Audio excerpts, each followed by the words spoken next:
Hello বন্ধুরা, কেমন আছো তোমরা? আশা করছি তোমরা সবাই ভালো আছো। আমিও ভীষণ ভালো আছি। তো দেখো, তোমাদের জন্য আর একটা নতুন রেসিপি নিয়ে চলে এলাম। আজকে একটা অন্যরকম পদ্ধতিতে আমি লুচি বানাবো, যেটা তোমরা দেখে নাও। তোমাদের সকলেই কিন্তু এটা কিন্তু ভীষণভাবে কিন্তু উপকার হবে দেখলে পরে। তার কারণ হচ্ছে এটা দেখো যতটা সফট হবে, মানে তোমরা যদি বানিয়ে না খাও বিশ্বাস করতে পারবে না কতটা সফট হবে এটা। আর বাড়িতে যে কোনো মানুষ, ধরো বড়রা হোক বা একটু বয়স্ক মানুষ, যার দাঁত নেই বা কিছু, লুচি চিবাতে পারে না বা পরোটা চিবাতে পারে না, তারাও পর্যন্ত খেয়ে নেবে, দেখবে এতটা পরিমাণে সফট হবে। পরের দিনও তোমরা খেতে পারবে। দেখো, আমি বেশ কিছুটা পরিমাণে ময়দা নিয়ে নিয়েছি, 250 থেকে 300 গ্রাম মতন। তার মধ্যে একটু দই দিয়ে নিলাম, ওই 25 গ্রাম মতন, 25 গ্রাম বা তার একটু বেশি দই নিয়েছি। এখানে 4 চামচ মতো নিলাম।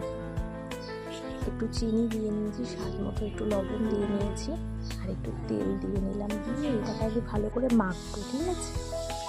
যেহেতু দই দেওয়া, তার জন্য আগে আমরা এটা ভালো করে মেখে দেখবো কতটুকু জল দরকার। যদি দরকার পড়ে তাহলে আমরা সামান্য একটু জল দেবো।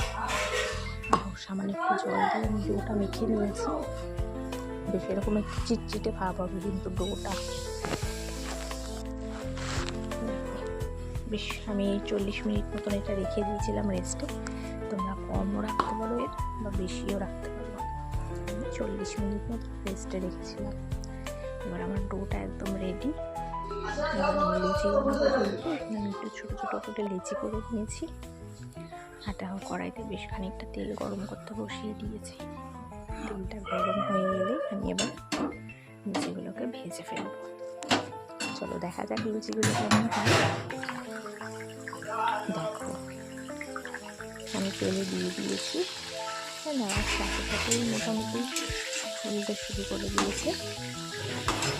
বিশ্বাস করো, প্রত্যেকটা লুচি ফুলবে এবং যা দারুণ সফট হবে না, এই রেসিপিটা যাকেই বানিয়ে খাওয়াবে তারাই প্রত্যেকে তোমাকে রেসিপিটা জিজ্ঞেস করবে কীভাবে বানিয়েছে, এত সফট হলো কী করে।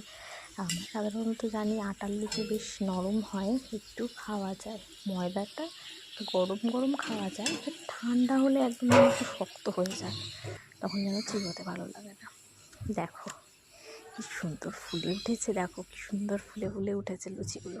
দেখো, এর সাথে যে আমি আলুর দমটা আজকে খাচ্ছি বা বানিয়েছি, তো সেটাও আমি তোমাদের জন্য খুব শিগগিরই নিয়ে চলে আসবো।